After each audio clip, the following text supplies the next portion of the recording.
Hey everyone, welcome back to the channel. Today I want to dig into something I talk about a lot, but I want to go a little deeper into it today, and that is embodiment exercises. So you may say, what is this? I don't even know. I've never heard you talk about this. But basically, that I talk about exercise a lot. You know that feeling you get after a good workout? All the chemicals, endorphins are released. You've got, your blood is flowing, your heart is pumping, you just feel good, right? You just feel better. Especially for me, when I'm out in nature, I feel all the nature, the what do they call it, like forest bathing, the aromatic compounds from plants. Those have been shown to really help us. But back to our embodiment exercises. We are inherently physical beings. We rely on our senses for so much of what we do in life. We feel things, we taste things, we touch things, we hear things, and more than anything, we see things. And that's probably why you're watching this video right now. Or, you could be listening to this on a podcast. But either way, you're using your senses. And we often turn to our senses to navigate challenging situations in our life and even to fix challenging situations in our life. So um, let me ask you this question to see if this resonates. What do you do when you're feeling down, when you're feeling like just a bad day? Sometimes we turn to things like eating a bowl of ice cream, or we may take a bath. We may put on some warm, cozy clothes and snuggle up in our beds. Um, or we might do something like just binge TV, or something less healthy like resorting to alcohol or drugs or other sort of addictive behaviors that help buffer those negative emotions that we're feeling. And that can become really problematic because in those sense, that can become really problematic because in those instances, we don't learn how to process any of those feelings. We just bottle them up. And that's the point of this is an embodiment exercise is a way for us to physically process emotions that we're having. And for me, and I think for most men in particular, but most people, this is the healthiest way to do it. Women often resort to more like talking it out. They want to sit down and verbalize and just express everything they're feeling. And that works for a lot of people. But for me, I'm not a huge verbal guy, and I like to process my emotions in other ways. I don't want to sit down and talk about it for hours and hours. I may need to talk about it a little bit, but typically that's like a small percentage of the process. But for me, the process really involves like feeling my emotions. So kind of go back to my past. When I was a kid, I didn't really know how to recognize and label my emotions. I had some difficult things when I was a kid, some emotional. I had a great childhood, but so when I was like 8, my brother died, my 2-year-old brother, and this was a traumatic experience for me and for our whole family. I had a lot of emotions that I didn't know how to process. I didn't know even what I was feeling. And this is just one example of some of those experiences as a child where I didn't develop the skills to do this properly. And as I've matured, I've learned how to, one, label my emotions, to look at it and say, I'm feeling sad, I'm feeling angry. That's a whole skill that a lot of people don't know how to do. Imagine that, but we're out there. I learned how to do that. And after that, I learned then how to feel those emotions, not just to recognize them, but then to feel them and feel them deeply, like to really feel sad, to really feel angry when I needed to. We have to process those emotions because if you don't process them, they have to go somewhere. And typically they get bottled up inside. They may explode out of nowhere in inappropriate times.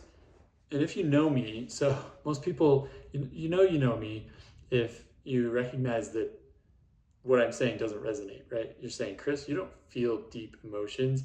You're like the most level-headed guy I've ever met. You're non-reactive. You don't ever really show emotions. And this is why. What I'm teaching you is why you don't see me show strong emotions, except for, maybe if you were there. Uh, my family teases me about this. When my youngest child got ran over by a snowboarder, Papa Bear came out, and I let that snowboarder see my emotional state. But that's for another day. Anyway, back to feeling my emotions. So what I do to process my emotions is I get out, move my body in nature. I'm gonna run, ski, bike, swim, whatever it is in nature, particularly. I mean, I can do it other places, but nature's where I really go because, and this is important, there's no distractions, right? And that's for me. That may not work for you, but I can get out and process my emotions. There's no people around to observe or to judge. There's no one that I need to perform for or be present for. It's just me. I can be really selfish and just feel those emotions. So I get outside and I run. That's the biggest one, because running to me, like, that's so simple and pure. There's no distractions. I can just go, get on a trail and go for as long as I need to. Skiing, same thing. You have to pay more attention when, and I'm talking about like backcountry skiing, cross country skiing. You have to pay more attention. Biking too, there's more equipment. Swimming, it's a little more technical, but running for me is like, it's different than a flow state. It's a meditative state where I'm really feeling into my emotions and my body. For some people, it may be like going to the gym. It may be dancing, or it may be like playing the piano or creating music. The key for you is to find some physical activity that involves your senses deeply, right? So when I'm running, all my senses are firing. Whether I'm consciously recognizing that or not, I am feeling my heartbeat. My breath is going, my arms and legs are pumping. I'm feeling the cold weather or the hot weather on my skin. I'm smelling the smells. I'm hearing all the sounds of the forest around me. Whatever is going on, I'm trying to perceive it, but I'm not consciously there. It's just heightened level of physical sensation. That's what it is. And the reason that's important to me and to this process is because that allows those feelings to come out in a healthy way. When I'm angry on the trail and I'm running, I am like pounding, right? Like I'm just knocking the miles off as fast and as hard as I can. If I'm sad, it may look a little different. It's less of an intense like anger sort of feeling. I'm just like slow, steady prodding. If I'm happy, it's gonna be, those are good feelings to process, and I'm just gonna love every moment of it. But you've got to really feel into those emotions and those feelings as you're going. That's the embodiment part. Those emotions, if you've ever read like The Body Keeps the Score or some other works, where it talks about how emotions can really clog us up if we don't process them. This is the method of processing them. You get out there and you just feel it, and you can think through, but this isn't as much a cognitive processing as it is a physical processing. We have to process them cognitively, and that's what's going through my head as I run. It's like thinking about the whatever situation is, to try to come to a resolution.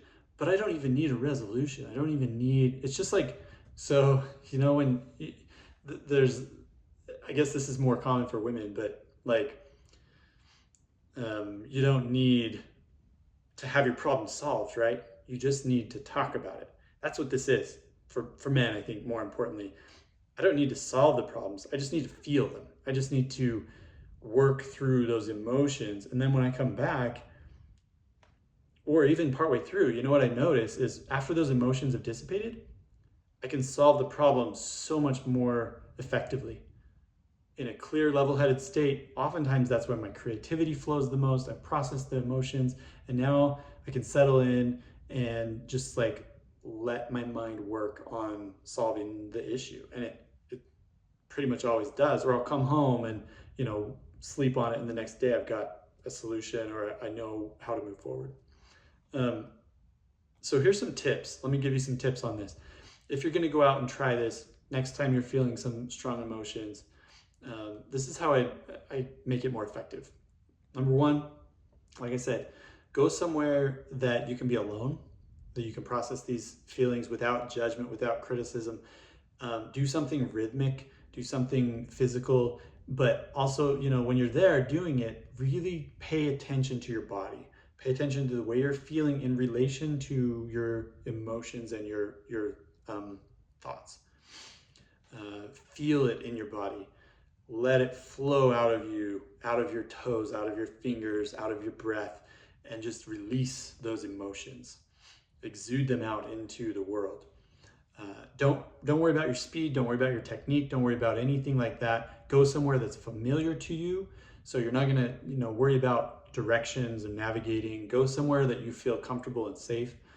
Don't go out into some new place that you're going to be focused on just the task of running. Go somewhere where you can let go of running and mindlessly go about the activity, so you can focus your mind on processing the emotions. It's going to make it more effective for you, and you won't have to worry about hurting yourself. So this really is like the best way I've found to process my emotions. And if you haven't tried it, I encourage you to get out and do something along these lines when you're feeling some strong emotions. And if you have, let me know your experiences or your tips, or some thoughts around this exercise, because I've read a lot about it, but I haven't really found a definitive source of like, here's the process, clinically proven for these sorts of situations. I think it's more like these are people's experiences anecdotally given. So if you know any literature or science around this, I know it exists in piecemeal, and I've read lots of different piecemeal pieces and tried to put them together. But if you know of any like definitive source, share it in the comments. Let me know. Love to reference that and learn from you. Anyway, let's get out on the trail. Let's go run.